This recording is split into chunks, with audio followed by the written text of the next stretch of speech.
বারিক লাহুমা ফি বিনাইহিমা, ওদের সম্পর্কে বরকত দেন। ওয়া নাসালিহিমা শিবলিহিমা, ওদের গর্ভে যে সন্তান আসবে এগুলোর শ্রেষ্ঠ সন্তান বানান।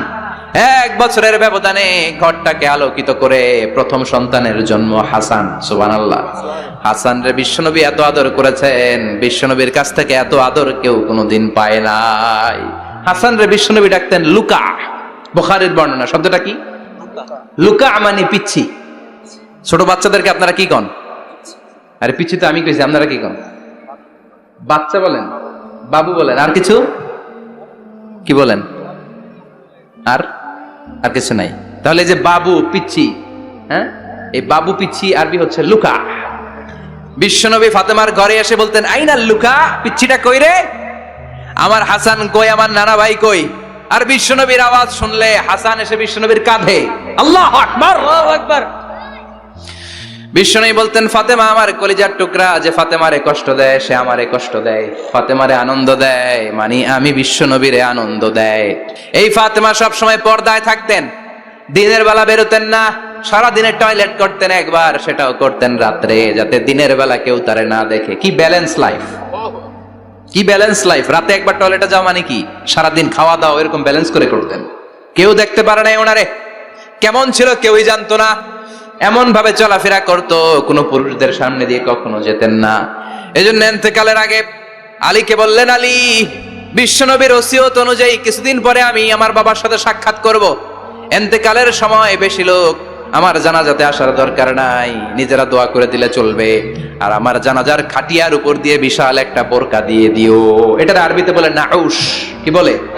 এই প্রথম কোন নারী তার খাটিয়ার উপরে নাউশ ব্যবহার করেছে, জন্য এটাকে বলে সুন্নাতু ফাতিমা, ফাতেমার সুন্নাত। সাইয়েদাতুনা ফাতেমার আগে কেউ জানাজার খাটিয়াতে নাউশ ব্যবহার করে নাই। আল্লাহু আকবার, আল্লাহু আকবার।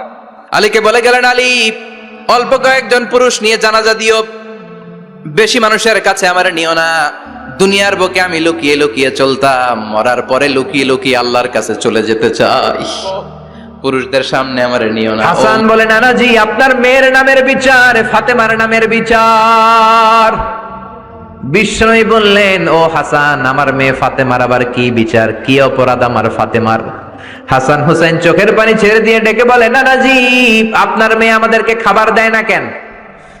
খাবার দেয় না কেন? বিচার দিলাম, গতকাল সারাদিন বলেছে রাত্রিবেলা খাবার দিবে, রাতে খাবার দেয় নাই। আমাদেরকে বলেছে তোমরা ঘুমিয়ে যাও, আমি রান্না করি, সকালে দিব। ঘুমায় গেলাম, সকালবেলায় খাবার চাইলাম, আপনার মেয়ে ফাতেমা তখন আমাদেরকে খাবার দেয় না। দাদা, আমরা ছোট্ট দুইটা মানুষ ক্ষুধার জ্বালায় বেহুশ হয়ে যায়, আর সহ্য করতে পারি না, আপনার মেয়ে খাবার দেয় না। দুপুর হয়ে গেল, দুইজনে কান্নাকাটি করি, আপনার মেয়ে এখন পর্যন্ত আমাদেরকে খাবার দেয় নাই। আমরা দুজন তো আর সহ্য করতে পারি না, কেন আপনার মেয়ে আমাদের সাথে এমন করে? আপনার কাছে বিচার দিলাম, আপনি বিচার করেন। বিশ্বনবী আর কি বিচার করবেন? ধা ধা করে বিশ্বনবী চোখের পানিগুলো ছাড়েন, হুসাইনকে জড়িয়ে ধরলেন, হাসান রে জড়িয়ে ধরলেন, ডেকে বললেন, হাসান রে কাছে আয়। বিশ্বনবী শাম দেশের জুব্বা পরতেন, শাম দেশের জুব্বাটা উপরের দিকে উঠালেন, হাসান রে দেখালেন, এই তো দেখ, তোর নানার পেটের মধ্যে 3টা পাথর বাঁধা। একদিন না খেয়ে থাকার কারণে তোদের পেটে এত জ্বালা, এত কষ্ট। আমি বিশ্বনবীর পেটে গত 3 দিন যাবত কোনো দানা পানি পড়ে নাই। আমি বিশ্বনবী তো না খেয়ে আছি রে হাসান, আমি তো 3 দিন না খেয়ে আছি, আমার পেটেও তো কিছু নাই। নানাও কাঁদলেন, নাতিও কাঁদলেন, পুরো পৃথিবীও কাঁদলো, ঠিক কি না? ওই কঠিন ক্ষুধার দিন, ওই কঠিন দুর্ভিক্ষের দিন বিশ্বনবী যদি তার স্পেশাল দোয়াটা করতেন, জান্নাত থেকে জিব্রাইলকে দিয়ে খাবারের বস্তা পাঠিয়ে দিত কে? ওই দিন বিশ্বনবী দোয়াটা করে নাই। আমার জন্য, আপনার জন্য, আমাদের জন্য দোয়াটা এখনো আসরাডাই। কি দিল দরিয়া নবী ছিল, নিজের বিপদের কথা ভুলে গিয়ে, নাতির বিপদের কথা ভুলে গিয়ে, ফ্যামিলির কথা ভুলে গিয়ে উম্মতের জন্য কেঁদেছে, ঠিক কিনা? গোটা বিশ্বের জন্য শিক্ষা এনেছে, সভ্যতা এনেছে, আমাদেরকে ভদ্রতা শিখিয়েছে। আর ওই নবীরে গালি দেয় এরকম কিছু ব্লগার বাংলার জমিনে আছে না নাই? তারা মানুষ নাকি শয়তান? এগুলো পিতৃ পরিচয়হীন জারদ সন্তান, জোরে বলেন ঠিক কিনা? দুই জায়গায় কেউ যদি আমাদেরকে ইনসাল্ট করে আমরা সহ্য করতে পারি না। এক হচ্ছে কোরআন, কোরআনকে নিয়ে গালি দিলে আমাদের কলিজায় আগুন আছে না নাই? বিশ্বনবীরে গালি দিলে কলিজায় আগুন ধরে যায়, যদি না ধরে যায় তুমি মুমিন নাও, তুমি মুনাফিক। চিল্লা এখন ঠিক কিনা? আসল মানুষের বড় অভাব, অন্যের দুঃখে কাঁদবে, অন্যের জ্বালা নিজের অন্তরেও জ্বালার সৃষ্টি করবে, সেই মানুষ আর নাই, ঠিক কিনা? বিশ্বনবীর আগের গুনাহও নাই, পরের গুনাহও নাই, তারপরেও মুনাজাতে হাউমাউ করে কাঁদতেন। তিনি দোয়ায় বলতেন, আল্লাহ ইন্নী আব্দু কবনু আব্দি কবনু আমাতিক নাসিয়াতি বিয়াদিক। ও আল্লাহ, আমি আপনার গোলাম, গোলামের ঘরের গোলাম, বান্দির ঘরের গোলাম। আল্লাহ আমি আপনার গোলাম, গোলামের ঘরের গোলাম, মানে আমার বাপ আব্দুল্লাহ আপনার গোলাম, আমরা গোলাম বংশের। সুবহানাল্লাহ। গোটা বিশ্বের শ্রেষ্ঠ মানুষটা নিজের গোলাম বলতে দ্বিধাবোধ করতো না, বলতো আমি আপনার গোলাম, গোলামের ঘরের গোলাম, বান্দির ঘরের গোলাম, নাসিয়াতি বিয়াদিক। আমার মাথার চুলের ঝুঁটি আপনার হাতের মুঠোয়, আমার চুলের ঝুঁটি আপনার হাতের মুঠোয়, গোলামের মতো যেখানেই টানবেন আমি ওখানেই যাব। আল্লাহু আকবার। এই ছিল বিশ্বনবীর বিনয়। নিজেকে গোলাম বলতে স্বাচ্ছন্দ্য বোধ করতেন, কোনোদিন জীবনে অহংকার করেন নাই। কোনদিন বিশ্বনবী কারো সাথে মুসাফা করতে যে নিজে আগে হাত টানেন নাই, যতক্ষণ না ওই লোকটা তার হাত টেনে নিয়েছে। সুবহানাল্লাহ। আর বিশ্বনবীর হাত ছিল আলিয়ানু মিনাদ দিবাজ, রেশমের কাপড়ের চেয়েও নরম। সিল্ক চিনেন? সিল্ক, সিল্কের কাপড়ের চেয়ে বিশ্বনবীর হাত ছিল নরম। এই নরম হাত মুসাফার মধ্যে যে একবার পাইতো কেউ ছাড়তে চাইতো না, ধরেই রাখতো। আর বিশ্বনবী নরম হৃদয়ের নবী, কেউ যদি না ছাড়ে বিশ্বনবীও ছাড়তেন না। সুবহানাল্লাহ। ওই নবী মুনাজাতে কাঁদতেন। এজন্য ভাইরা এই কথা বললেন না আল্লাহ আমার দোয়া শোনে না, আপনি দোয়ার মতো দোয়া করেন নাই, এজন্য শোনে নাই, ঠিক কি না? দোয়া কবুল হওয়ার রহস্য হচ্ছে চোখের পানি। বিশ্বনবী বললেন, দুইটা চোখের পানি আল্লাহর কাছে সব চাইতে সেরা। এক হলো জিহাদের ময়দানে রক্তের ফোঁটা, দ্বিতীয় হলো আল্লাহর ভয়ে মোনাজাতের মধ্যে চোখ থেকে বেয়ে বেয়ে পড়া পানির ফোঁটা। আবার বিশ্বনবী বললেন, অনুশোচনার চোখের পানি চোখ দিয়ে নাকের ডগা বেয়ে বেয়ে জমিনে পড়ার আগে ওই দোয়াটা কবুল করে নেয় কে? এজন্য চাওয়ার সময় নিজেরা ছোট করেন, বলবেন আল্লাহ আমি আপনার গোলাম, গোলামের ঘরের গোলাম, বান্দির ঘরের গোলাম, আমার চাইতে ক্ষুদ্র ছোট কেউ নাই, এমন কোন গুনাহ নাই আমি করি নাই, তুমি ছাড়া আমারে পার করার কেউ নাই, ঠিক কি না? এরকম দোয়ার মধ্যে নিজেরে ছোট করে দেন, আপনার দোয়া কবুল করবে কে? এজন্য সব সময় চাইবে একজনের কাছে, তিনি কে? একদল আছে বা এক শ্রেণীর লোক আছে, রোগে যখন পড়ে তখন আল্লাহরে ডাকে, রোগ ভালো হয়ে যায় আল্লাহরে ভুলে যায়, আছে না নাই? নির্বাচনের আগে আল্লাহরে ডাকে, নির্বাচন শেষ আল্লাহরে ভুলে যায়, আছে না নাই? সমস্যায় পড়েছে আল্লাহরে ডাকে, সমস্যা নাই আল্লাহরে ভুলে যায়, আছে না নাই? রব্বুল আলামিন বলেন স্পেশাল কিছু সময় আছে, ওই সময় দোয়া করলে দোয়া কবুল করে নেয় কে? তাহাজ্জুদের সময় দোয়া করবেন। ওয়া মিনাল লাইলি ফাতাহাজ্জাদ বিহি নাফিলাতান লাকা আসা আন ইয়াবআসাকা রাব্বুকা মাকামাম মাহমুদা। তাহাজ্জুদের নামাজ পড়লে আপনার মর্যাদা বাড়ায় দিবে কে? আল্লাহ। এখন হুজুর আমরা তো ফজরই পড়ি না, তাহাজ্জুদ কখন পড়বো? তাহাজ্জুদ তো তাদের যারা ফজর পড়ে, ঠিক কি না? ফজরই তো পড়ে না, তাহাজ্জুদ কখন? ফজরের সময় মসজিদের বেহাল দশা। ফজরের সময় যত মসজিদে নামাজ পড়লাম খালি মুরব্বি চাচাদেরকে পাওয়া যায়, ইয়াং ছেলেরা নাই। ফজরের নামাজ মুরব্বিদের জন্য নয়, ফজরের নামাজ তোমাদের মতো ইয়াংস্টার যারা আছো তাদের জন্য, ঠিক কি না? এই যৌবন বয়সের ইবাদত আল্লাহর কাছে সবচাইতে প্রিয়। খেয়াল করে বোঝার চেষ্টা করো, যুবক বয়সে যদি গভর্নমেন্ট সার্ভিস করো, বার্ধক্যে উপনীত হলে পেনশন আছে না নাই? অনুরূপ ভাবে যুবক বয়সে যদি ইবাদত করো, বার্ধক্য অবস্থায় ইবাদত করতে না পারলেও পেনশনের হিসাবে তোমার আমলনামায় সওয়াব দিয়ে দিবে কে? এজন্য যুবক বয়সের ইবাদত আল্লাহর কাছে প্রিয়। মসজিদ তখন ধরে যখন আর কাজ করার সুযোগ নাই, মসজিদে তখন যায় যখন কেউ চাকরিতে নেয় না, মসজিদে তখন যায় যখন ঘরের কেউ তার সাথে কথা বলতে চায় না, মানে বয়স হয়ে গেছে 70, তখন দাড়ি রাখে, যখন শেভ করতে গেলে হয় গাল কাটবে নয় ব্লেড ভাঙবে, ঠিক না? এজন্য যুবক বয়সে মসজিদে যাও, এখন তোমাদের রক্ত গরম, যা চাও তোমরা তাই করতে পারো। যেই মুরব্বী বাবাদের দাড়িগুলো পাকা হয়ে গিয়েছে তারাও তোমাদের মতো ওই বয়সটা পার করে এসেছে, ঠিক কি না? দুদিনের দুনিয়া, অল্প কয়েকটা বছরের ব্যবধানেই তোমার চুল পাকতে শুরু করবে, তোমার এই রক্ত গরম শরীরটাও ঠান্ডা হয়ে যাবে, তোমার আশেপাশে আর কেউ ঘুরবে না, কেউ তোমারে ডাকবে না, কেউ তোমারে গুনবে না, চিল্লায় বলেন ঠিক কি না? এজন্য কিয়ামতের দিন বিশ্বনবী বলেন, বনি আদম 5টা প্রশ্নের উত্তর না দিয়ে কেউ পা নাড়াতে পারবে না। এর মধ্যে একটা প্রশ্ন হলো, যৌবন বয়সটা তুমি কেমন কাজে লাগিয়েছো? যৌবন বয়সে কি ইসলামের পক্ষে স্লোগান দিয়েছো নাকি আমার বামপন্থীদের দলে গিয়েছো, ঠিক কি না? যৌবন বয়সে কি তাফসীর মাহফিলে গিয়েছো নাকি মমতাজের গানের কনসার্টে গিয়েছো? যৌবন অবস্থায় তুমি কি কোরআনের অর্থ পড়েছো, ইসলামী সাহিত্য পড়েছো, নাকি চটি বই পড়েছো? ঠিক কিনা? পাই টু পাই কিয়ামতের দিন জিজ্ঞেস করবে কে? চিল্লায় বলেন কে? এজন্য তাহাজ্জুদের অভ্যাস করেন। যারা তাহাজ্জুদ পড়ে তাদের চেহারায় একটা আলাদা গ্লেস আছে। লোকটা কালো হলেও, যদি কালো রঙের লোক হয়, একটা গ্লেস আছে। আমার অনেক কালো বন্ধু আছে। আমি মিশরে পড়েছি, students of more than 100 nationalities, we used to study, stay and dwell in the same place. 100টারও বেশি দেশের ছাত্র থাকতাম। আমার অনেক আফ্রিকান বন্ধু ছিল, কুচকুচে কালো, তেলতেলে, কিন্তু কালো হলো চেহারা একটা সৌন্দর্য আছে না নাই? এজন্য কালো মানুষও যদি তাহাজ্জুদ পড়ে চেহারায় নূর বাড়িয়ে দিবে কে? 2 নম্বরে হলো আযান আর ইকামতের মাঝখানে যদি দোয়া করে, ওই দোয়া কবুল করে কে? এটা অনেকে জানে না। আযান দিয়েছে, মসজিদে গিয়েছে, সুন্নত নামাজ পড়ে বসে আছে, কখন ইকামত হবে, আরো 5 মিনিট বাকি, মাথা চুলকায়, আছে না নাই?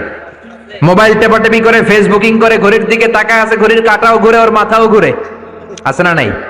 তো বসে থাকবা কেন তুমি? 5 মিনিট সময় আছে, চাইতে হবে কার কাছে? বাজারে যাওয়ার সময় যেমনি আপনি লিস্ট করে নিয়ে যান, এটা লাগবে ওটা লাগবে, মসজিদে যাওয়ার সময় মোবাইলের টুকি নিয়ে যান, কাগজের টুকি নিয়ে যান। আল্লাহ আমার সুন্দরী বউ লাগবে, বউ দাও, দিবে কে? এই বেটা, দিবে কে? নেককার বিবি লাগবে, দিবে কে? গোল্ডেন এ প্লাস পেতে চাই, দিবে কে? উমরা করতে চাই, পাসপোর্টে ভিসা লাগে না, ভিসা করে দিবে কে? দুরারোগ্য ব্যাধি, অনেক ওষুধ খেলাম, অনেক দেশে গেলাম, কোন ডাক্তার ভালো করতে পারে না, কিন্তু ডাক্তারেরও বড় ডাক্তার আছে না নাই? কেউ যেটা পারে না, পারে কে? আযান ইকামতের মাঝখানে দোয়া আল্লাহ ফেরায় না। হাদিসে এসেছে দুআ লা ইরাদ্দু বাইনাল আযানি ওয়াল ইকামা, আযান এবং ইকামতের মাঝখানে সময়টাতে দোয়া করবেন। তারপরে বিশ্বনবী বললেন দুবুরাস সালাওয়াতিল মাকতুবা, ফরজ নামাজের পরে দোয়া করলে কবুল করে কে? এই তাসবির সুন্নাত নাই। মানুষগুলো এত অস্থির, সালামের পরে কখন বেরোবে, কখন বেরোবে, মনে হয় পাবলিক টয়লেটে ঢুকছে, ঠিক না? মনে হয় পাবলিক টয়লেটে এসেছে, মসজিদে ঢুকেছো, আল্লাহুম্মা বলে তুমি ঢুকে গেলা আল্লাহর নাম নিয়ে। যখন মসজিদে ঢুকে গেলা, তোমার মাথার উপরে রহমত ঢালছে কে? মসজিদ হচ্ছে রহমতের জায়গা। সালাম ফেরানোর পরে তাসবিহ পড়েন, তারপরে আপনি দোয়া করেন। এজন্য সালাম ফেরানোর পরে দোয়া কবুল করে কে? এরপরে বিশ্বনবী বললেন ইনদা নুজুলিল মাতার, আকাশ থেকে যখন বৃষ্টি নামে, ওই বৃষ্টি নামার সময় যদি দোয়া করেন, দোয়া কবুল করে কে? আর দোয়া লা ইরাদ্দু তাহতাল মাতার, তুফান, ওই বৃষ্টি না, ভ্যাপসা একটা গরম, এই গরমটাকে দূরে সরিয়ে দেওয়ার জন্য একটা ঝিরিঝিরি ঝিরিঝিরি বৃষ্টি পড়ে। ওই বৃষ্টির নিচে দাঁড়িয়ে বৃষ্টির পানি নিয়ে দোয়া করলে কবুল করে কে? জানেই না মানুষ, ঠিক কিনা? বরং বৃষ্টি আসলে গান গাওয়া শুরু করে দেয়, এই বৃষ্টি ভেজা রাতে তুমি চলে যেও না, আছে না নাই? তো চলে যাবো না, কি করবো, থেকে যাবো তোমার সাথে? এগুলো করা যাবে না। বৃষ্টি রহমতের বৃষ্টি, তুমি বৃষ্টি হাতে নিয়ে দোয়া করো। সুন্দরী বউ লাগবে, দিতে পারে একজন, তিনি কে? এজন্য চাইতে হবে একজনের কাছে, তিনি কে? কদরের রাতে দোয়া করলে আল্লাহ কবুল করে, খতমে কোরআনের পরে দোয়া করলে আল্লাহ কবুল করে, হজের মানাসিকুল হজের মধ্যে যে দোয়া করলে কবুল করে, মুসাফির দোয়া করলে কবুল করে, রোজাদার ব্যক্তি দোয়া করলে আল্লাহ কবুল করে, মাজলুম ব্যক্তি দোয়া করলে আল্লাহ কবুল করে। এজন্য বিশ্বনবী বলেছেন ইত্তাকু দাওয়াতাল মাজলুম, মাজলুমের বদদোয়ারে ভয় করো, ফা ইন্না লাইসা বাইনাহু ওয়া বাইনাল্লাহি হিজাব, তার আর তার আল্লাহর মাঝে কোনো পর্দা থাকে না। মাজলুম দোয়া করলেই কবুল, সুবহানাল্লাহ। এরপরে স্পেশাল দোয়া হলো মা বাবার দোয়া। এই দোয়া কোনোদিন ফিরে না, সুবহানাল্লাহ পড়েন। রাজি আছেন মা বাবার কাছে দোয়া চাইতে? রাজি আছেন তো? কোন ঘর আছে যে ঝগড়া হয় না? এরকম কোন ঘর পৃথিবীতে নাই। ঝগড়া হবে, মা বাবার সাথে মিসআন্ডারস্ট্যান্ডিং হবে, হয়ে যেতে পারে 2-4 কথা, কিন্তু ক্ষমা চাইতে হবে, ঠিক কিনা? মা বাবার শুধু দোয়াটাই কবুল নয়, মা বাবার দোয়াও কবুল, বদদোয়াও কবুল। কি আজীব তামাশা! এমন যদি হয়তো দোয়াটা কবুল হয় কিন্তু বদদোয়াটা কবুল হয় না, তাহলে তো বাইসা যেতাম, ঠিক কিনা? কিন্তু দোয়াও কবুল, বদদোয়া। আমাদের সবচাইতে বড় পীর হবে আমার বাবা, সবচাইতে বড় পীর হলো আমার মা। সবচাইতে বেশি আমরা যার কাছে দোয়া চাইতে যাব তিনি হলেন আমার বাবা, তিনি আমার মা। চিল্লায় বলেন ঠিক কিনা? বিশ্বনবী মক্কা থেকে মদিনায় হিজরতের আগে মদিনায় 2টা গোত্র ছিল। এই গোত্রের মধ্যে 120 বছর ধরে মারামারি। কয় বছর? 120। কেউ এই মারামারিটা বন্ধ করতে পারে না। গোত্র 2টার নাম হচ্ছে আউস আর খাজরাজ। আউস খাজরাজের মারামারি। বাবা মরে যাওয়ার সময় ছেলের ওসিয়ত করা যায়, নসিহত করা যায়, বাবারে আমারে কোপাইছে, তুইও কোপাবি। ওই বলে আবার নাতিরা কয় আমারে মারছে তুইও মারবি, তো বংশ পরিক্রমায় মারামারি চলতেই থাকে, কেউ আর থামাইতে পারে না। বিশ্বনবী মক্কা থেকে মদিনায় হিজরত করতে এসে মদিনায় বাসাবাড়ি করে 7 দিনের মাথায় 120 বছরের মারামারি থামায় দিলেন। কি নবী ছিল, মিলায়ে দিতেন। ফাসলিহু বাইনা আখাওয়াইকুম, ভাইয়ে ভাইয়ে মারামারি লাগলে মিলায়ে দাও, স্বামী স্ত্রীর ঝগড়া হলে মিলায়ে দিবেন। এজন্য মায়েরা বোনেরা, বিশ্বনবী বলেছেন তাকফুরনাল আশিরা, মেয়েদের সবচেয়ে বড় একটা সমস্যা হচ্ছে স্বামীর নাশুকরি করে। স্বামী দিতে পারলে ভালো, দিতে না পারলে কয় তুমি আমার জীবনে কিচ্ছু দাও নাই। এরকম আছে না নাই? স্বামী আর স্ত্রী বানায় যেজন মিস্ত্রি সে বড় আজব কারিগর, ঠিক কি না? এজন্য এই সম্পর্কটা সাইয়েদানা আদম আর হাওয়া থেকে শুরু হয়েছে, কিয়ামত পর্যন্ত স্বামী আর স্ত্রীর এই সম্পর্কের মাধ্যমে গোটা বিশ্বটারে জারি রেখে দিয়েছে কে? তো এই জন্য নারীদের জন্য জান্নাতে যাওয়া সহজ, তারা যদি কিছু প্রসিডিউর মেনটেন করে। বিশ্বনবী বললেন কোন নারী যদি 4টা কাজ করে ওই নারীর জন্য 8টা জান্নাতের দরজা খুলে দিবে কে? আল মারআতু ইযা সাল্লাত খামসাহা সামাত শাহরাহা আতাআত বা'লাহা হাফিজাত ফুরুজাহা ফালতাদখুল মিন আইয়ি আবওয়াবিল জান্নাতি শাআত। মায়েরা ভালো করে শোনেন, যে নারী 5 ওয়াক্ত সালাত পড়বে, রমাদানের রোজা রাখবে, স্বামীর আনুগত্য করবে, লজ্জাস্থানের হেফাজত করবে, এই 4টা কাজ করলে আল্লাহ তাআলা তার জন্য 8টা জান্নাতের দরজা খুলে দিবেন। এজন্য বিশ্বনবীও কালেকশন করতেন। তো বিশ্বনবী বললেন মহিলারা বেশি বেশি দান করো। এই কথা শোনার পরে মহিলারা দান করা শুরু করলো। কেউ নাকের ফুল, কেউ কানের দুল, কেউ হাতের বালা, কেউ পায়ের নুপুর, কেউ গলার চেইন বিশ্বনবীর হাতে জিহাদের জন্য দান করতে শুরু করলেন। বিশ্বনবীর হাত কয়টা? একটা বলে 2টা। তো 2 হাতে বিশ্বনবী আর কয়টা নেবেন? আর নিতে পারে না। বেলালের বললেন বেলাল তোমার চাদরটা নিয়ে আস। বেলাল এরকম চাদর নিয়ে ধরলেন। বিশ্বনবী কালেকশনের ওয়াজ শুরু করলেন আর বেলাল কালেকশনের সব জিনিসপত্র গুছাতে লাগলো। কোন সুবহানাল্লাহ। এজন্য কালেকশন করাটাও সুন্নাত, তবে ওটা একটা লিমিটেশনের মধ্যে, একটা সৌন্দর্যের মধ্য দিয়ে। কিছু কিছু মাদ্রাসার ছেলে মেয়েদেরকে চাল ওঠানোর জন্য বাড়ি বাড়ি পাঠায়, আছে না নাই? এদের ছোটবেলা থেকে মানসিকতাগুলো নষ্ট করে দেওয়া হয়, কেমন করে অন্যের কাছে হাত পাতবে এটা শেখানো হয়। ইসলাম বলে আল ইয়াদুল উলিয়া খায়রুম মিনাল ইয়াদিস সুফলা, উপরের হাত নিচের হাতের চেয়ে উত্তম। যে দেয় আর যে নেয় তাদের মধ্যে সেরা যে দেয়, চিল্লায় এখন ঠিক কিনা?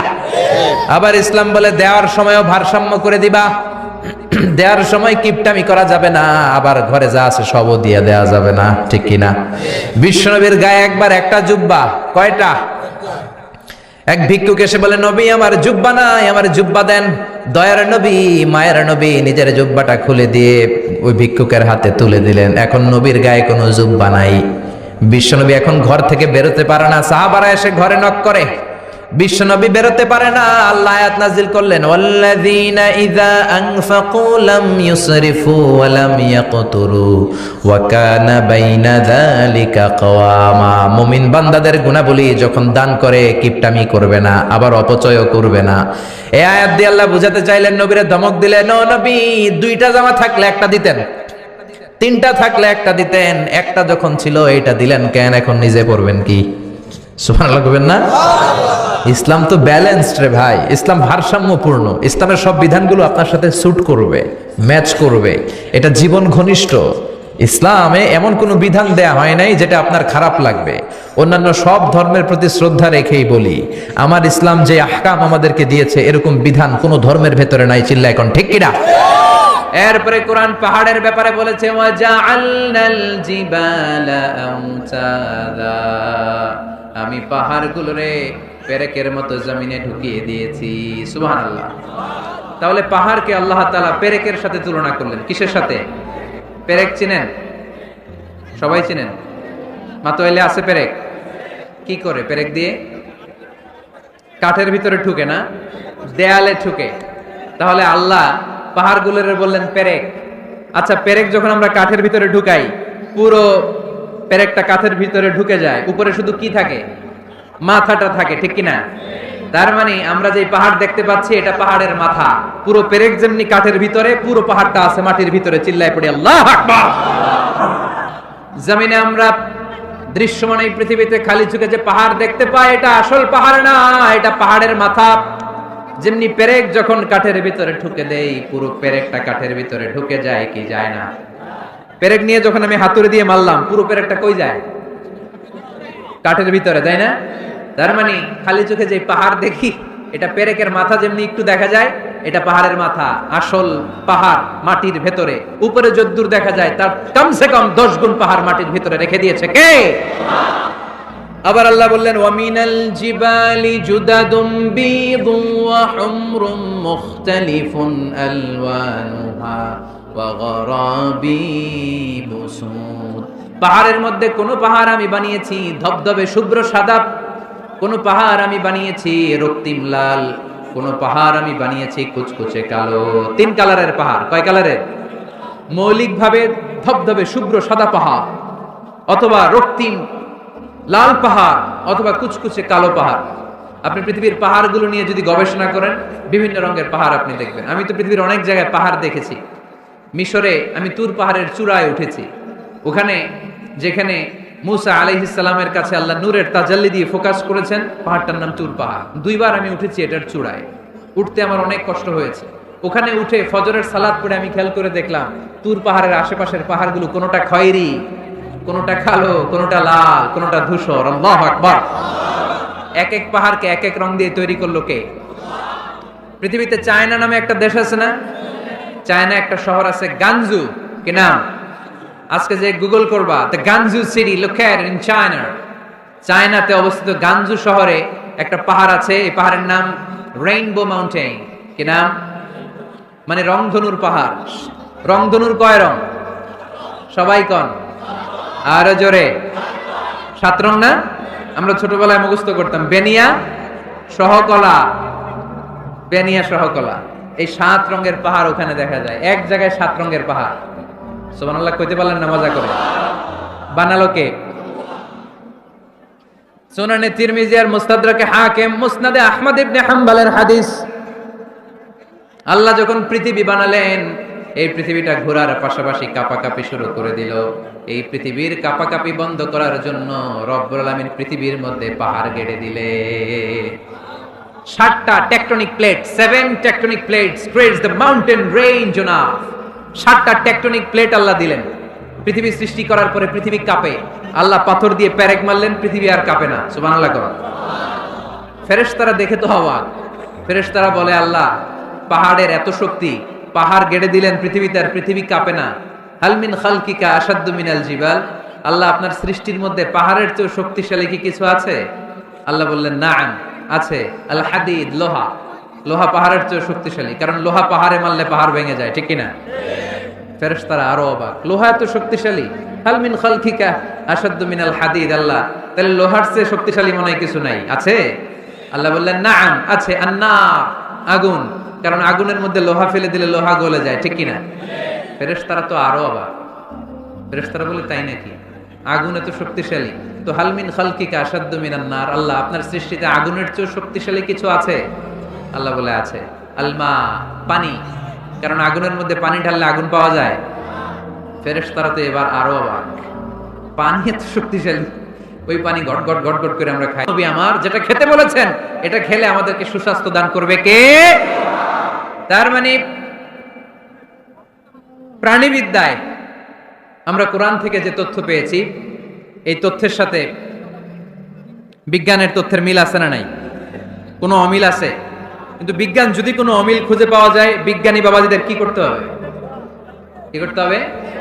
They have to wait unless they get their final discoveries, the latest and modern invention.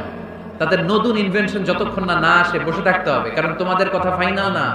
বিজ্ঞানের সবচেয়ে বড় থিওরি যে বিজ্ঞানের কোনো থিওরি ফাইনাল না। আর কোরআনের সবচেয়ে বড় থিওরি, কোরআন যাই বলেছে তাই মনে থাকবে।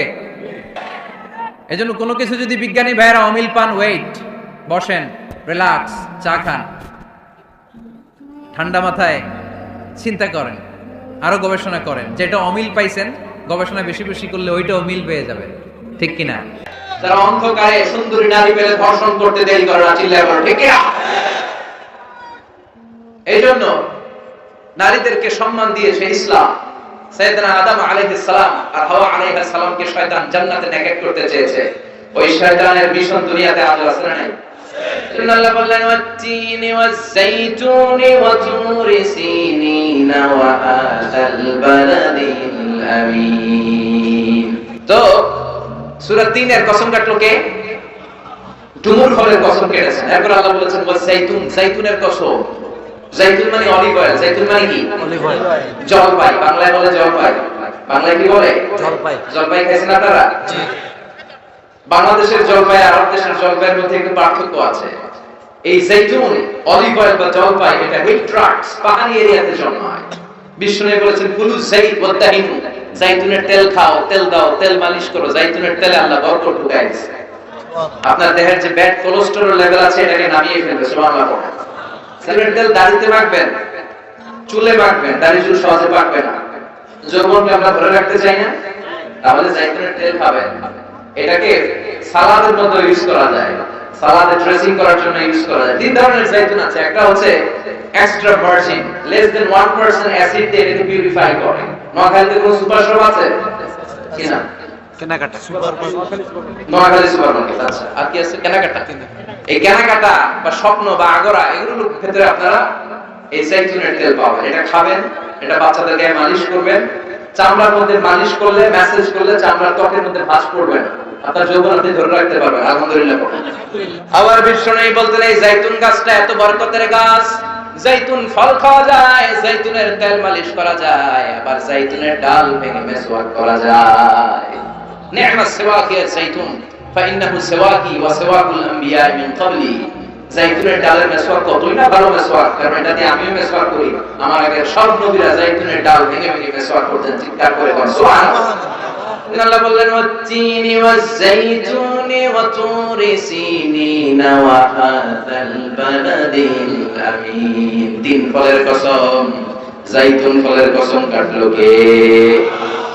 আসলে তিন আর জাইতুন দিয়ে কসম কেটে আল্লাহ যে এলাকায় তিন জাইতুন বেশি হয় ওই এলাকায় কসম কেটেছেন। মুফাসসিরিনদের কথা, সুবহানাল্লাহ পড়া। সবচেয়ে বেশি তিন আর জাইতুন হয় শাম দেশে। কোন দেশে? যেটা বর্তমান সিরিয়া, ফিলিস্তিন। বিষ্ণু বলেছেন তুবা লিশাম, শাম দেশের মধ্যে অনেক বরকত। আল্লাযী বারাকনা হাওলাহু, এই শাম দেশের চারদিকে আমি বরকত দিয়ে ভরে দিয়েছি। চিল্লায়ে বলেন সুবহানাল্লাহ। এই শাম দেশ হলো বিশ্বনবীর মেরাজের স্টেশন। মেরাজ করতে যে সরাসরি রব্বুল আলামিন বিশ্বনবীকে মক্কা থেকে আকাশে তুলে নেয় নাই, মক্কা থেকে বিশ্বনবীকে বাইতুল মুকাদ্দাসে নিয়েছে কে? সুবহানাল্লাযী আসরা বিআবদিহি লাইলাম মিনাল মাসজিদিল হারামি ইলাল মাসজিদিল আকসা আল্লাযী বারাকনা হাওলাহু লিনুরিয়াহু মিন আয়াতিনা। সুবহানাল্লাহ। Masjidul Haram থেকে Masjidul Aqsa. এই Masjidul Aqsa one of the three important mosques in Islam. Masjidul Haram-এ এক রাকাত সালাত করলে 1 লক্ষ রাকাতের সওয়াব। মসজিদে নববীতে এক রাকাতে 1000 রাকাতের সওয়াব। এই Masjidul Aqsa-তে এক রাকাত নামাজ পড়লে 500 রাকাতের সওয়াব। আমরা হজ উমরায় মসজিদুল হারাম আর মসজিদে নববীতে পড়তে পারি, কিন্তু Masjidul Aqsa-য় পড়তে পারি না। কারণ ইহুদিরা গোটা বিশ্বের সবচেয়ে টেরা জাতি, অভিশপ্ত জাতি। এই ইহুদিরা আমাদের মসজিদুল আকসার চারদিকে ব্যারিকেড দিয়ে রেখেছে। এই ইহুদিদের সাথে মুসলমানদের কোনো সম্পর্ক। এজন্য প্রতিদিন নামাজে আমরা বলি গায়রিল মাগদুবি আলাইহিম, আল্লাহ যাদের উপর আপনার রাগ, আপনার ক্রোধ, তাদের সাথে আমাদের কোনো সম্পর্ক নাই। তারা নিজেদের 70,000 নবীকে জবাই করেছে। তারা আমার নবীকে বিষ মাখানো খাবার দিয়ে হত্যার ষড়যন্ত্র করেছে এবং আমার নবীর লাশ চুরি করার জন্য ষড়যন্ত্র করেছে।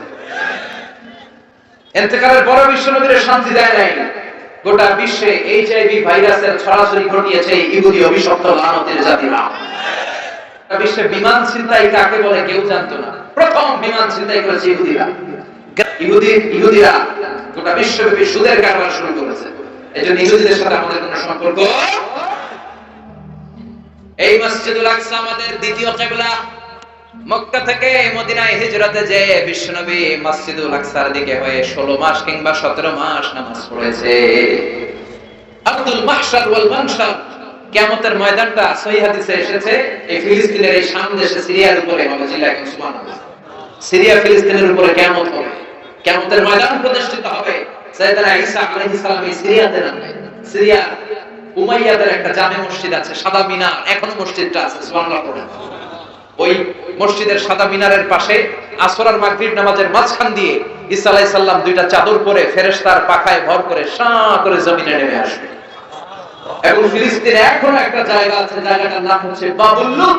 ওই জায়গায় সাইয়েদনা ঈসা আলাইহিস সালাম নিজ হাতে দাজ্জালকে হত্যা করবে।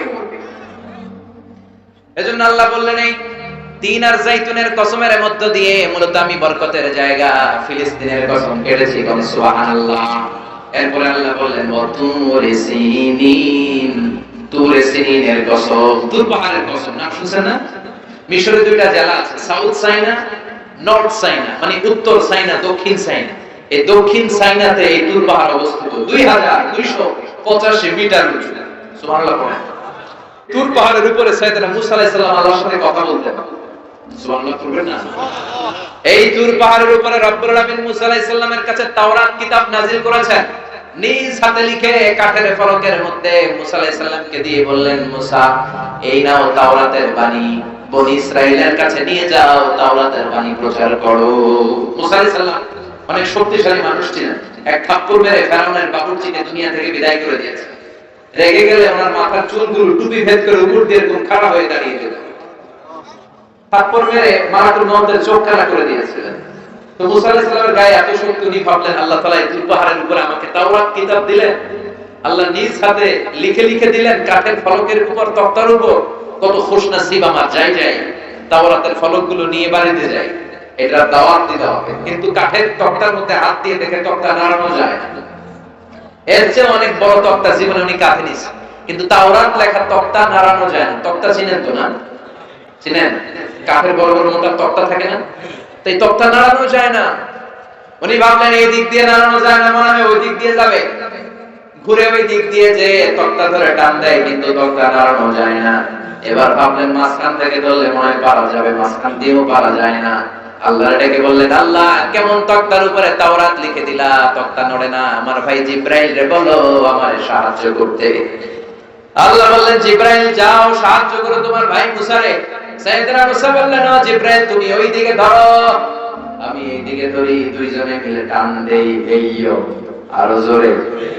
আসরা নাই? দুইজনে মিলে এইও কে টান দিচ্ছে, কিন্তু কি আজীব তামাশা, দুইজনে মিলে টানাটানির পরে তক্তা নড়ে। যত গায়ে জোর আছে ইচ্ছে মতো টান দিচ্ছে, টানের চোটে দেহের প্রতিটা লোমকূপ দিয়ে ঘাম বেরোচ্ছে, টানের চোটে কোমরের রগ ছিঁড়ে যাওয়ার অবস্থা, কিন্তু তক্তা নাড়ানো যায় না। সুবহানাল্লাহ। ও আল্লাহ, জিব্রাইল তো পারে না, জিব্রাইলের সহকারী ফেরেশতাদের পাঠাও, সবাই মিলে তক্তা টানাটানি করে, তক্তা নড়ে না। আল্লাহ বললেন, মুসা তক্তার ওজন নাই, কিন্তু এই তক্তার মধ্যে যেই বাণীগুলো লেখা, বাণীটা কার? এটা বোঝানোর জন্য আমি তক্তার ওজন বাড়িয়ে দিয়েছি। এবার তুমি একাই পারবা, কাঁধে নাও, কাঁধে নিয়ে বাড়িতে যাও। এবার মুসা আলাইহিস সালাম একা তক্তাগুলো কাঁধে নিয়ে বাড়িতে রওনা বলে। এই তাওরাত কিতাব আল্লাহ তাআলা তুর পাহাড়ের উপরে নাযিল করেছেন। সুবহানাল্লাহ। মেরাজের রজনীতে বিশ্বনবীকে আকাশ দিয়ে উড়িয়ে তুর পাহাড়ের উপরে রেখে সাইয়েদনা জিব্রাইল বললেন, নবী আপনি একটু দোয়া করেন। বিশ্বনবী বললেন, আমাকে দোয়া করতে বললা, এটা কোন জায়গা, কোন পাহাড়, অন্ধকারে কিচ্ছু দেখি না। সাইয়েদনা জিব্রাইল বললেন, এটা আপনার ভাই মুসার পাহাড়, এটা হলো তুর পাহাড়। মেরাজের রাতে বিশ্বনবী ওখানে একটা স্টেশন দিয়েছেন। আমি নিজে তুর পাহাড়ে জীবনে 2 বার উঠছি। আলহামদুলিল্লাহ। ওইখানে গেলাম। তুর পাহাড়ের উপরে একটা খ্রিস্টানদের ছোট চার্চ আছে, ইহুদিদের একটা ছোট্ট সিনাগগ আছে। আমাদের যেমনি মসজিদ, ইহুদিদের মসজিদের নাম কি? সিনাগগ। কি নাম? একটা সিনাগগ আছে। আর আমাদের ছোট্ট একটা মসজিদ আছে। ফজরের সালাত পড়লাম, সেখান থেকে নেমে আসলাম। এই তুর পাহাড় এমন একটা জায়গা, ইয়াজুজ মাজুজ এসে যখন পৃথিবীতে ফিতনা ছড়াবে, সাইয়েদনা ঈসা আলাইহিস সালামের নেতৃত্বে দুনিয়ার সব মুসলমানগুলো তুর পাহাড়ের উপরে যে আশ্রয় নেবে, চিল্লায় সুবহানাল্লাহ। এজন্য আল্লাহ বললেন, ওয়াত-তিনি ওয়াজ-যাইতুনি ওয়া তুরি সিনিনা ওয়া হাদাল বালাদিল আমিন। তার মানে তিন আর যাইতুন দিয়ে আল্লাহ ফিলিস্তিনের কসম কাটলেন, তুর পাহাড়ের মধ্য দিয়ে আল্লাহ মিশরের কসম কাটলেন, আর সর্বশেষে ওয়া হাদাল বালাদিল আমিন, এই নিরাপদ শহরের কসম বলে আল্লাহ মক্কাতুল মুকাররমার কসম কাটলেন। চিৎকার করে বলেন সুবহানাল্লাহ। এই তিনটা দেশে বড় বড় তিনজন নবীকে পাঠিয়েছে কে? ফিলিস্তিন হলো সাইয়েদনা ঈসা নবীর জন্মস্থান, মিশর হলো মুসা নবীর জন্মস্থান, মক্কাতুল মুকাররমায় বিশ্ব নবীর জন্মস্থান। আসরা নাই? যারা করেছেন দেখবেন সৌদি গভর্নমেন্ট বিশ্ব নবীর জন্মস্থানটাকে চিহ্নিত করে রেখেছে, একটা লাইব্রেরি, মাকতাবা, ওইখানে গেলে ফ্রি বই পাওয়া যায়, বিশ্ব নবীর জন্মস্থান। এর পাশে আবু জাহিলের জন্মস্থান, ওইখানে সৌদি সরকার টয়লেট বানায় রাখছে। বাঙালি হাজিরা জেদ্দা এয়ারপোর্টে নেমেই সবার আগে কয়, আবু জাহিলের টয়লেট কই? সবাই বলে আরে এই না জেদ্দা, 80 কিলো দূরে মক্কা, এরপর আপনি উমরা করবেন, হোটেলে যে বিশ্রাম নেবেন, চুল চেঁচে ফেলবেন, এরপরই না আবু জাহিলের বাড়ি। কয় না, আগে ওর বাড়িতে যাবেন, যাইয়া আইগা ঘরে দিয়ে আসুন। বিশ্বনবীর জন্য মানুষের কত ভালোবাসা, বিশ্বনবীর জন্য মানুষের কত মায়া, তার বিপরীতে আবু জাহিলার প্রতি ঘৃণা গোটা বিশ্বের মানুষের আছে না নাই? কারণ আবু জাহিল হলো জঙ্গি, বিশ্বনবী হলো মুজাহিদ, ঠিক কি না? এজন্য বিশ্বনবী বলতেন মক্কা তো আহাব্বুল বিলাদ ইলাইয়া, মক্কা হলো আমার কাছে সবচাইতে প্রিয় জায়গা। লাউলা খরিজতু লামা খারাজতু, মক্কা থেকে জোর করে যদি আমাকে কুরাইশরা বের করে না দিত, আমি কোনদিন মক্কা ছাড়তাম না। সুবহানাল্লাহ। আল্লাহ বললেন এটা হচ্ছে মাসাবাতান লিন-নাসি ওয়া আমনা, সব মানুষের মিলন কেন্দ্র। কাবায় যখন আযান হয় তখন মৌমাছির বাসার দিকে মৌ পোকাগুলো যেমনি ভনভন ভনভন করে ছুটে, সবগুলো মুসল্লি কাবা ঘরের দিকে ছুটতে থাকে, চিৎকার করে পড়েন সুবহানাল্লাহ।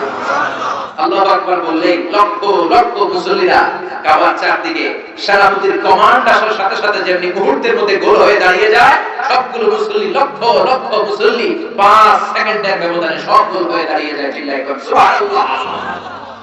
এজন্য আল্লাহ বললেন এটা হলো বরকতের জায়গা, নিরাপত্তার জায়গা। প্রতিদিন কাবা ঘরকে কেন্দ্র করে রব্বুল আলামিন 120টা রহমত নাযিল করে থাকে। কয়টা? জোরে বল। 60 লিত-তাইফিন, 60টা রহমত যারা তাওয়াফ করে। 7 টার্নস মেক আ তাওয়াফ। কাবার একটা কর্নারে একটা স্টোন আছে, ব্ল্যাক স্টোন, হাজারুল আসওয়াদ। এটাতে কিস করলে জীবনের সব গুনাহ এই স্টোনে পাথরটা টেনে নিয়ে যায়। কিয়ামতের দিন আল্লাহ এই পাথরকে একটা ঠোঁট দিবে, জিহ্বা দিবে আর দুটো চোখ দিবে, আর পাথরটাকে দাঁড় করাবে। কিয়ামতের ময়দানে পাথরটা দাঁড়িয়ে দাঁড়িয়ে বলবে আল্লাহ, এই মুসল্লি, এই হাজী, এই উমরা পালনকারী আমাকে চুমু দিয়েছিল, এরে তুমি জাহান্নামে ঢোকাতে পারবে না। 120টা রহমতের মধ্যে থেকে 60 লিত-তাইফ